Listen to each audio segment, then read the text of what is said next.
어린 외부딸. 옛날 옛적 깊은 산과 드넓은 들판이 어우러진 어느 작은 마을에 마음씨 착한 농부가 살고 있었습니다. 그 농부는 성실하고 부지런하여 밭을 일구고 소를 몰며 해 뜨는 새벽부터 해 지는 저녁까지 땀 흘려 일하였지만 그의 삶에는 언제나 한 가지 허전함이 있었습니다. 바로 일찍 세상을 떠난 아내 때문이었습니다. 농부에게는 귀하고도 여린 딸 하나가 있었습니다. 딸은 아직 겨우 8살 남짓 되었는데 엄마를 잃고 아버지 품에만 의지하며 자라났습니다. 아이는 어려서부터 총명하고 어여쁜 데다 마음씨까지 고와 동네 어른들 모두가 칭찬을 아끼지 않았습니다. 하지만 아무래도 어린 나이에 어머니의 품을 잃었으니 그 외로움과 허전함은 말로 다 할 수 없을 지경이었습니다. 세월이 조금 흐르자 마을 어른들은 농부에게 말했습니다. 이보게, 자네도 장가를 다시 가야 하지 않겠나? 어린 딸아이가 어미의 손길을 그리워할 터인데 혼자 키우기에는 너무 힘들지 않겠는가? 농부는 마음이 흔들렸습니다. 그는 딸아이의 장래를 생각해 새어머니가 필요하다고 여겼고 결국 다른 마을에서 홀로 지내던 과부와 혼인을 하게 되었습니다. 처음에 새어머니는 얌전하고 친절한 듯 보였습니다. 어린 외부딸의 머리를 쓰다듬어 주며 따뜻한 미소를 지어 보이기도 했습니다. 농부는 그런 모습을 보고 안심하며 이제는 집안에 웃음이 넘치리라 기대했습니다. 하지만 시간이 조금 지나자 새어머니의 본 모습이 드러나기 시작했습니다. 그녀는 농부 앞에서는 얌전하고 착한 척했으나 농부가 밭에 나가고 집에 아이와 단둘이 남게 되면 태도가 돌변했습니다. 밥을 주지 않거나 허드레시를 억지로 시키고 잘못도 하지 않은 아이를 나무라며 눈치를 주었습니다. 내가 없었으면 내 아버지의 사랑도 온전히 내 것이 되었을 텐데. 새어머니는 속으로 이런 생각을 품으며 어린 딸을 미워했습니다. 아이는 눈치가 빨라 말대꾸 한 번 하지 못하고 그저 묵묵히 시키는 일만 했습니다. 손이 고운 나이에 가시던 불을 맨손으로 치우고 나무를 이고 물을 길었습니다. 그래도 아이는 원망하지 않고 꿋꿋이 견뎠습니다. 오직 아버지의 근심을 덜어드리려는 마음이었지요. 하루는 새어머니가 아이에게 말했습니다. 예, 뒷산에 가서 마른 나뭇가지를 주워 오너라. 저녁 불을 지펴야 하겠다. 아이는 네 하고 대답하고 작은 바구니를 들고 깊은 뒷산으로 올라갔습니다. 그런데 그날따라 산속은 왠지 으스스하고 숲은 어둑어둑했습니다. 아이가 바구니에 나뭇가지를 주워 담고 있는데 갑자기 커다란 까마귀가 푸드득 날아올라 아이 머리 위를 맴돌았습니다. 놀란 아이가 뒷걸음질 치자 바위 뒤에서 희미한 빛이 새어나왔습니다. 그곳에는 은빛 머리칼을 가진 할머니가 앉아 있었습니다. 할머니는 이상하게도 나무 뿌리에 등을 기대고 앉아 있었는데 눈빛은 따뜻했습니다. 얘야, 왜 그리 놀란 토끼처럼 서 있느냐? 아이를 부드럽게 부르자 아이는 떨리는 목소리로 대답했습니다. 저는 나뭇가지를 주우러 왔어요. 은빛 할머니는 빙그레 웃으며 말했습니다. 내 마음이 곱구나. 하지만 오늘은 나뭇가지를 줍지 않아도 되겠다. 내 대신 이 약초를 좀 캐 가려무나. 내 아버지 허리가 늘 고생이 많구나. 이 약초를 다려드리면 한결 편해지실게다. 아이의 눈이 동그래졌습니다. 자기를 걱정해주는 사람은 세상에 아버지밖에 없는 줄 알았는데 낯선 할머니가 이렇게 따뜻하게 말해주니 마음이 저절로 놓였습니다. 아이는 할머니가 가리켜준 약초를 캐서 품에 안고 돌아왔습니다. 그날 저녁 아이는 새어머니 몰래 아버지에게 그 약초를 다려드렸습니다. 이상하게도 며칠 만에 아버지의 허리가 훨씬 편해졌습니다. 아버지는 딸의 정성에 눈시울이 붉어졌지요. 하지만 이 모든 일은 새어머니의 귀에 들어가고 말았습니다. 새어머니는 괜히 아이가 눈에 거슬렸습니다. 어린 주제에 무슨 약초를 캐서 효도를 한다고? 저 아이만 없어지면 모든 게 편해질 텐데. 그러던 어느 날, 새어머니는 농부에게 거짓을 꾸며 말했습니다. 저 아이가 산속에서 귀신과 놀아난답니다. 앞으로 화가 미칠까 두렵습니다. 차라리 저 아이를 멀리 친척 집에 보내버리시지요. 농부는 선뜻 믿을 수 없었지만 아내의 말에 갈등했습니다. 딸을 사랑했으나 아내의 눈초리를 외면하기 힘들었던 것입니다. 의부서머니의 말에 마음이 흔들린 농부는 결국 눈물을 머금고 딸아이에게 말했습니다. 얘야, 내가 외가 쪽 먼 친척 집에 잠시 가 있어야겠다. 아버지 일이 바쁘니 너를 돌보기가 쉽지 않구나. 아이는 아버지의 눈빛 속에 망설임과 슬픔이 깃든 걸 알아차렸습니다.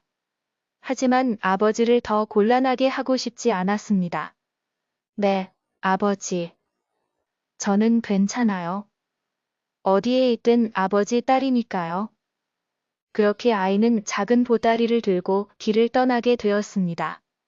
그런데 친척집으로 가는 길은 깊은 숲과 감을 지나야 했습니다. 날이 저물어 숲속에서 길을 잃게 된 아이는 두려움에 떨며 울음을 삼켰습니다. 그때 바람결에 은은한 종소리가 들려왔습니다. 따라가 보니 큰 바위 위에 하얀 사슴이 서 있었습니다. 사슴은 맑은 눈으로 아이를 바라보며 고개를 끄덕였습니다. 얘야, 울지 말거라. 내 마음이 곱기에 내가 길을 인도하마. 놀랍게도 사슴은 사람의 말을 할 줄 알았습니다. 아이는 두 손을 모아 절을 하듯 인사하고 사슴의 뒤를 따라갔습니다. 사슴은 아이를 데리고 깊은 산골짜기 속 작은 초가집 앞에 이르렀습니다. 그 집 안에서는 아까 만났던 은빛머리 가래 할머니가 기다리고 있었습니다. 잘 왔다, 얘야. 내 앞길이 험난하겠지만 착한 마음을 잃지 말거라. 언젠가 그 마음이 너를 지켜줄 것이다. 할머니는 아이에게 작은 보자기를 내어주었습니다. 안에는 붉은 빛과 푸른 빛이 은은히 섞인 조그마한 구슬이 들어있었습니다. 이 구슬은 내가 진심으로 간절히 원할 때 단 한 번만 쓰거라. 큰 재앙을 막아줄 것이다. 아이는 감사히 받아 품에 꼭 간직했습니다. 다음 날 아이는 친척 집에 무사히 닿았으나 그곳에서도 환영받지 못했습니다. 친척들은 가난하고 힘든 형편 탓에 아이를 짐으로 여겼습니다. 허드레시를 시키고 남은 밥을 주며 홀대했습니다. 그래도 아이는 늘 웃음을 잃지 않고 꿋꿋이 지냈습니다. 한편 집에 남은 새어머니는 아이가 없는 틈에 농부의 사람을 독차지하려 했습니다. 그러나 이상하게도 농부의 마음은 날이 갈수록 무거워졌습니다. 딸을 보낸 뒤로 웃음이 사라진 탓이었습니다. 농부는 밤마다 잠 못 이루며 내가 어쩌다 아이를 홀로 떠돌게 했는가 하고 자책했습니다. 이 소식은 산속 은빛 할머니의 귀에도 들어갔습니다. 실령 같은 할머니는 깊은 한숨을 쉬며 속으로 중얼거렸습니다. 사람의 욕심은 끝이 없구나. 그러나 이 아이의 선한 마음은 반드시 세상에 빛을 내리라. 얼마 후 나라에 큰 재앙이 닥쳤습니다. 갑자기 마을 근처 간에서 괴이한 용이 나타나 물길을 막고 홍수를 일으킨 것입니다. 논밭이 잠기고 집들이 무너졌습니다. 사람들은 두려움에 떨며 서로 탓하기 바빴습니다. 궁궐에서도 이 소식을 듣고 용을 달랠 수 있는 사람을 찾았지만 아무도 나서지 않았습니다. 그런데 꿈속의 한 신령이 임금에게 나타나 말했습니다.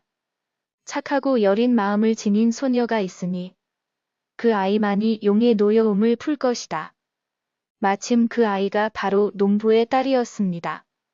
관리들이 소녀를 수소문하여 결국 친척집에서 찾아냈습니다. 얘야, 내가 용을 달래야 한다.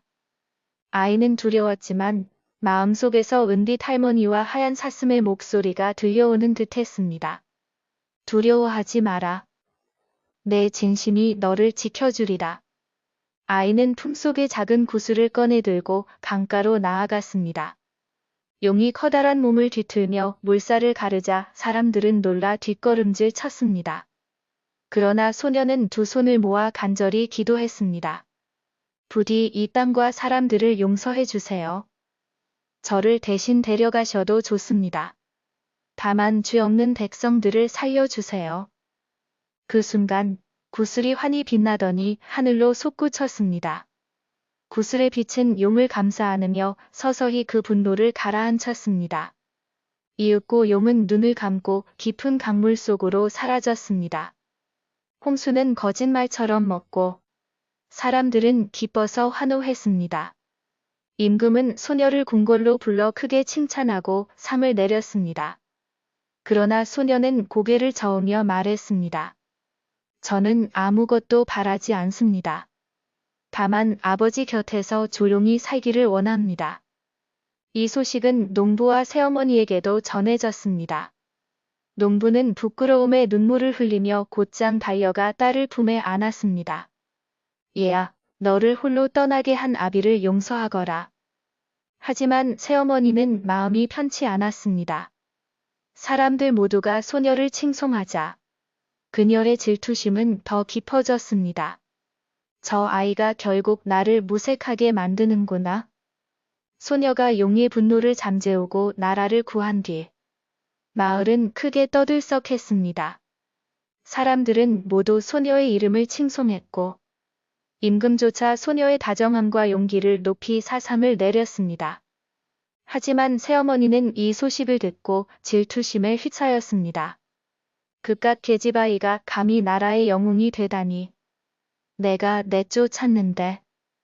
그녀는 어떻게든 소녀를 다시 해치려 꾀를 냈습니다. 어느 날 소녀가 집으로 돌아왔을 때 새어머니는 꿀처럼 달콤한 목소리로 다가갔습니다. 얘야, 내가 큰 공을 세웠다니 나도 기쁘구나. 어서 이 숲길로 가면 좋은 약초가 있는데 그것을 캐와라. 그럼 우리 가족이 다 잘 될 것이다. 그러나 숲길은 사실 늪으로 이어지는 위험한 길이었습니다.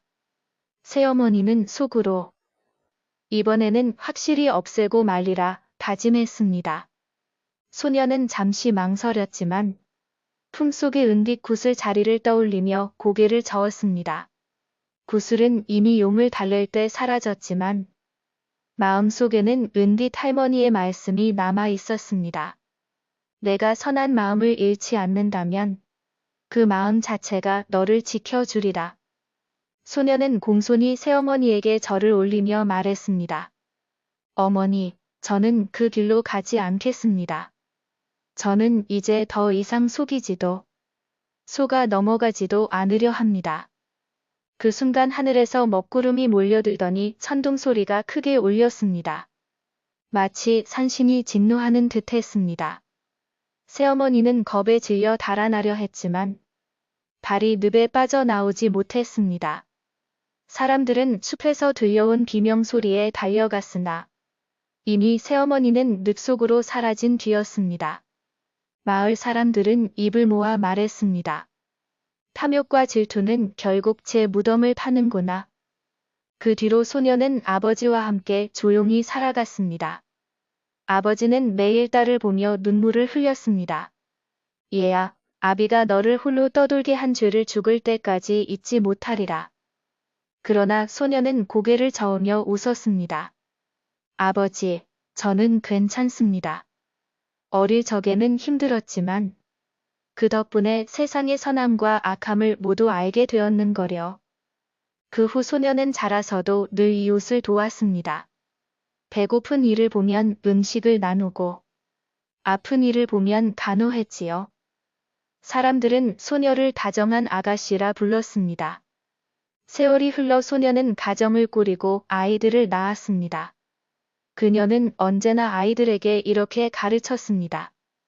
힘보다 마음이 더 크단다.